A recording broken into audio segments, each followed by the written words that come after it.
نحمده ونصلي على رسوله الكريم اما بعد فاعوذ بالله من الشيطان الرجيم بسم الله الرحمن الرحيم رب اشرح لي صدري ويسر لي امري واحلل عقدة من لساني يفقهوا قولي وان امرأة اگر کوئی عورت خافت ڈرتی ہو، کس سے؟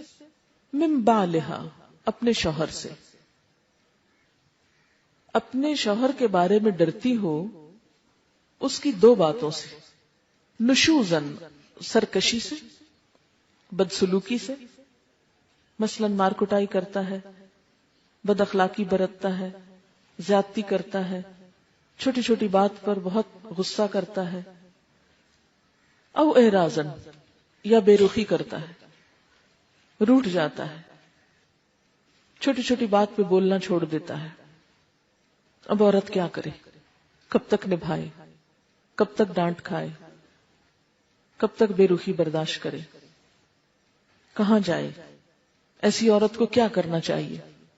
یہاں آپ قرآن کا یہ انداز بھی دیکھ سکتے ہیں کہ اللہ تعالیٰ انسانوں کو صرف قانون نہیں دینا چاہتے، انسانوں کے اندر کی اصلاح چاہتے ہیں۔ صرف معاشرے کے ایک حصے کو ہی نہیں نوازنا چاہتے، سب کا بھلا چاہتے ہیں، سب کا فائدہ۔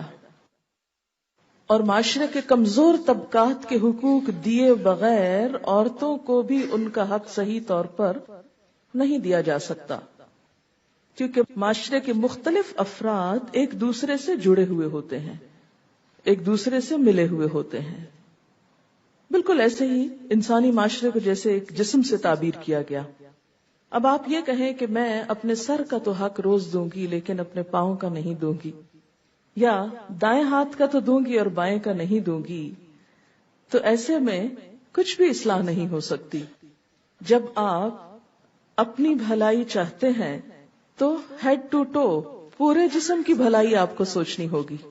مثلاً آپ دیکھیں کہ اس وقت دنیا میں جیسے امن و امان کو خلل ہے، تو اگر ہم کسی ایک خاص خطے میں امن قائم رکھنا چاہتے ہیں اور باقیوں کو اگنور کر دیتے ہیں تو کیا ہوگا؟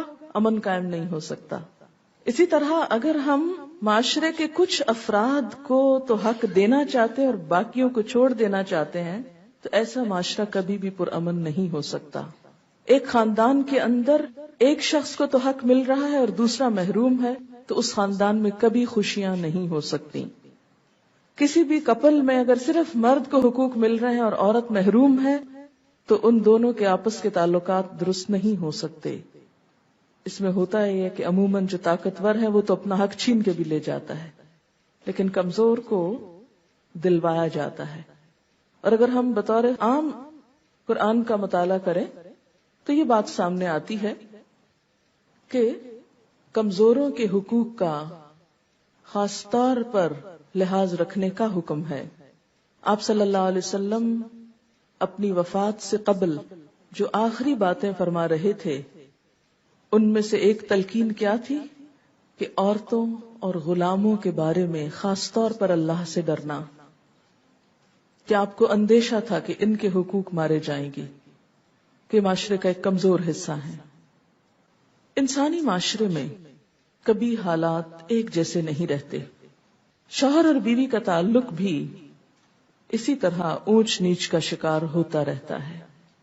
کبھی ایک فریق خوش ہے تو دوسرا ناراض ہے، کبھی دوسرا خوش ہے تو پہلا ناراض ہے، کبھی ایک اپنی ذمہ داری پوری کر رہا ہے اور دوسرا غافل ہے، اور کبھی وائس ورثہ۔ دونوں کے تعلقات میں اتار چڑھاؤ آتا رہتا ہے۔ انسان صرف گوشت، ہڈی اور خون سے بنا ہوا نہیں، انسان کے اندر لطیف احساسات اور جذبات بھی ہیں جو مختلف اوقات میں تبدیل ہوتے رہتے ہیں۔ تمام جذبات کا مرکز دل ہے۔ دل کو عربی میں قلب کہتے ہیں۔ قلب کا معنی ہوتا ہے الٹ پلٹ ہونا۔ انسان کا دل الٹ پلٹ ہوتا رہتا ہے، اور یہ تمام انسانوں کے ساتھ ہے۔ اگر آپ دیکھیں اپنے بچپن کو تو اس وقت آپ کی پسند کچھ اور تھی۔ ایک بچہ دنیا میں سب سے زیادہ اپنی ماں کو چاہتا ہے، اس کی طرف دوڑ دوڑ کر جاتا ہے ہر خوشی اور غم کے وقت. لیکن آپ نے دیکھا کہ بچے جب بڑے ہوتے ہیں، ٹین ایج میں آتے ہیں، تو ماں باپ کا رول ان کے لیے سیکنڈری ہو جاتا ہے. اب ان کے دوست اور معاشرہ ان کے لیے زیادہ امپورٹنٹ ہو جاتا ہے. پھر وہ عمر گزرتی ہے، شادی ہوتی ہے، پھر خاندان اہم ہونے لگتا ہے. شادی کے ابتدائی دنوں میں شوہر اور بیوی آپس میں ایک دوسرے کے لیے اٹریکشن محسوس کرتے ہیں. جب بچے ہو جاتے ہیں تو ان کی پرائرٹی پھر اپنی ذات سے زیادہ ان کے بچے ہو جاتے ہیں. پھر جب انسان بڑھاپے کی طرف قدم رکھتا ہے پھر اس کی پرائرٹیز بدل جاتی.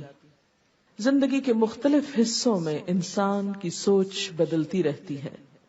یہ ایک بالکل نیچرل سی چیز ہے، اور بدلتے حالات، بدلتے اوقات، بدلتی سوچوں کو اکوموڈیٹ کرنا ضروری ہوتا ہے. شوہر اور بیوی کے تعلقات ہمیشہ خوشگوار نہیں رہ سکتے، اس میں اتار چڑھاؤ آتا رہتا ہے. لیکن چونکہ اسلام اس تعلق کو محض لذت یا شہوت کی بنیاد پر قائم نہیں کرتا، نکاح کی بنیاد پر قائم کرتا ہے. دونوں کو ذمہ داریاں بھی دیتا ہے، حقوق بھی دیتا ہے. اسلام میں شادی کا تصور یہ نہیں کہ جب تک اٹریکشن ہے اکٹھے رہو، جب ختم ہو جائے تو الگ ہو جاؤ. نہیں، کیونکہ بنیاد صرف اٹریکشن نہیں، بنیاد ایک نئے خاندان اور انسانیت کی تعمیر ہے. اکثر ایسا بھی ہوتا ہے کہ ابتدا میں انڈرسٹینڈنگ نہیں ہو پاتی، جو وقت گزرتا ہے ہوتی چلی جاتی ہے، ایک دوسرے کو سمجھنے لگتے ہیں.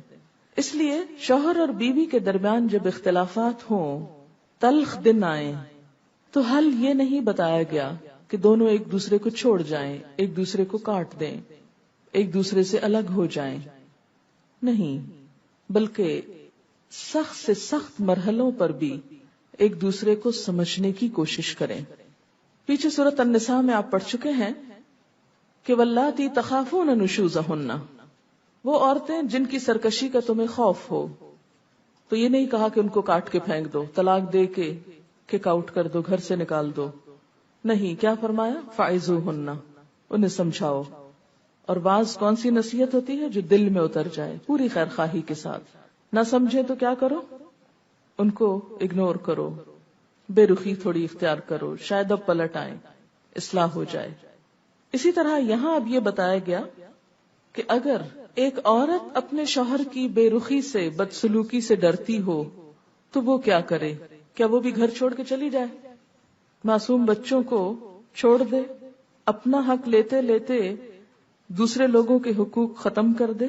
اسلام نے یہ نہیں سکھایا کہ وہ اس سے طلاق لے لے. اگرچہ خلا کا راستہ رکھا، لیکن پھر بھی معاشرے کی مجموعی بہتری کے لیے یہاں کیا سکھایا جا رہا ہے کہ کوئی حقوق کی کمی بیشی کر کے آپس میں کوئی راضی نامہ ہی رکھیں. کیونکہ عورت دوسری آپشن سوچے، اگر وہ طلاق لے لیتی ہے تو اس کے بچوں کا کیا ہوگا؟ وہ ایک چھوٹے مسئلے کے حل کے لیے ایک بڑے مسئلے میں گرفتار ہو جائے گی. تو یہ عقل مندی کی بات نہیں ہوتی کہ چھوٹے مسئلے کے حل سے بڑے مسئلے کھڑے کر لیں آپ، یا ناقابل حل مسائل شروع کر دیں آپ. آپ دیکھیں کہ بعض اوقات ہمیں کسی سے چھوٹی سی تکلیف پہنچتی ہے تو ہم کیا کرتے ہیں؟ اسے گالی دے ڈالتے ہیں. کیا ہوتا ہے؟ وہ دوسرا 2 دیتا ہے، آپ اسے 1 لگاتے ہیں، وہ 2 مارتا ہے آپ کو، اور نتیجہ کہاں جا پہنچتا ہے. تو بہتر نہیں تھا وہ جو پہلے چھوٹی سی بات ہے اسے سب کڑوا گھونٹ پی جاتے، صبر کر لیتے. اللہ صبر کرنے والوں سے محبت رکھتا ہے. کسی سے چھوٹی سی تکلیف پہنچی، آپ نے غصے میں بڑا شدید ری ایکشن ظاہر کیا، اب جب آپ اس کو دیکھتے ہیں تو پریشان ہوتے ہیں، شرمندہ ہوتے ہیں، دل میں کڑتے رہتے ہیں، ایک ماحول پلوٹ ہو گیا. کیا پایا آپ نے؟ لیکن اگر آپ اس موقع پہ ضبط کر جاتے، صبر کر جاتے، نتیجہ کیا نکلتا کہ وہ شخص جس نے آپ پہ زیادتی کی وہ بھی شرمندہ ہوتا، اور شاید وہ خود معافی مانگ لیتا، میرا قصور تھا، میری زیادتی تھی. لیکن عموماً ہم ایسے مواقع پر کیا کرتے ہیں؟ جواباً شدید ری ایکشن ظاہر کرتے ہیں. وہ وقتی طور پر تو شدید ری ایکشن ہم نے کر لیا، پایا کیا؟ انسان دیکھے حاصل کیا ہوا، ہم پاتے نہیں پھر کھو دیتے. تو ایسی تمام خواتین جو اپنے شوہروں کے ہاتھوں تنگ ہوں، ان کا یہاں حل بتایا جا رہا ہے کہ وہ تھوڑے سے صبر سے کام لے لیں، تھوڑے سے اپنے حقوق کو جانے دیں. اللہ دیکھ رہا ہے، اللہ اس کا بدلہ ضرور دے گا. اس کا حل صرف یہ نہیں کہ آپ گھر چھوڑ کے بھاگ جائیں یا جواباً شوہر کو پیٹنے لگے. وہ تو گھر نہ ہو جائے گا، ایک کشتی خانہ ہو جائے گا، ایک دنگل ہو جائے گا.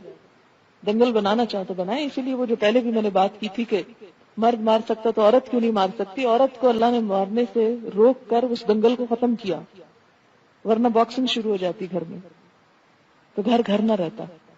تو یہاں پر کسی بھی نزاع کے موقع پر، جھگڑے کے موقع پر، فساد کے موقع پر، بد اخلاقی کے موقع پر، بدسلوکی کے موقع پر جب ایک شخص زیادتی کر رہا ہو تو جواب میں تھوڑے سے دھیمے ہونے میں آپ کی کوئی بے عزتی نہیں۔ لوگ سمجھتے تھے ہماری بے عزتی نہیں۔ حدیث میں آتا ہے من تواضع للہ رفعہ اللہ، جس نے اللہ کے لیے عاجزی اختیار کر لی، تواضع اختیار کر لی، اللہ اس کو بلندی دے گا، اللہ اس کو بڑا کر دے گا، وہ چھوٹا نہیں رہتا۔ ایک دانہ گندم کا ایک دانہ ہوتا ہے، جب وہ مٹی میں ملتا ہے تو اس سے 700 دانے بنتے ہیں۔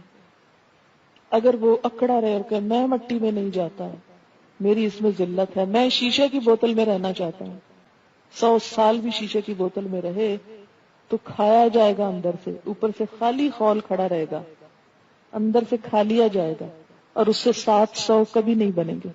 تو جو لوگ زندگی میں تکبر کا رویہ اختیار کرتے ہیں، اپنی انا کے خول میں رہتے ہیں کہ جی ہم بڑی شے ہیں، وہ کچھ نہیں پاتے۔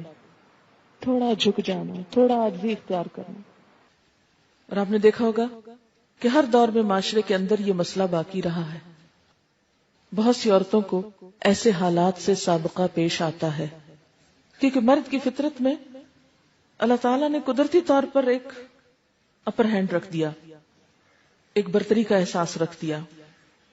جسمانی طور پر بھی مرد طاقتور ہوتا ہے کیونکہ اس کے کام جو اس سے ایسے اللہ نے لینے تھے۔ اس کے برعکس عورت چونکہ ماں ہے، اس کے اندر لطیف جذبات ہیں، احساسات ہیں، شفقت ہے، محبت ہے، ممتا ہے، نازک احساسات ہے، کیونکہ ماں بننے کے لیے یہ سب کچھ بہت ضروری تھا، یہ شفقت، یہ کیئر، یہ لو، یہ سب کچھ۔ اب ایک کی فطرت کچھ ہے، ایک کی نرم ہے، دوسرے کی سخت ہے، اور دونوں کا جوڑ ہے۔ اب ہو تو کیا ہو، کیا کیا جائے؟ یہ نہیں کہا گیا کہ وہ خلا لے لے، یہ نہیں کہا گیا وہ طلاق کا مطالبہ شروع کر دے، یہ نہیں کہا گیا کہ وہ بھی روٹ کر گھر چھوڑ کے بچوں کو چھوڑ کے چلی جائے، آزاد ہو جائے، یا یہ کہ کسی اور آدمی سے دل لگا لے، یا وہ بھی سرکشی اور بدتمیزی شروع کر دے۔ یہ حل نہیں بتائے گئے۔ کیا کہا گیا؟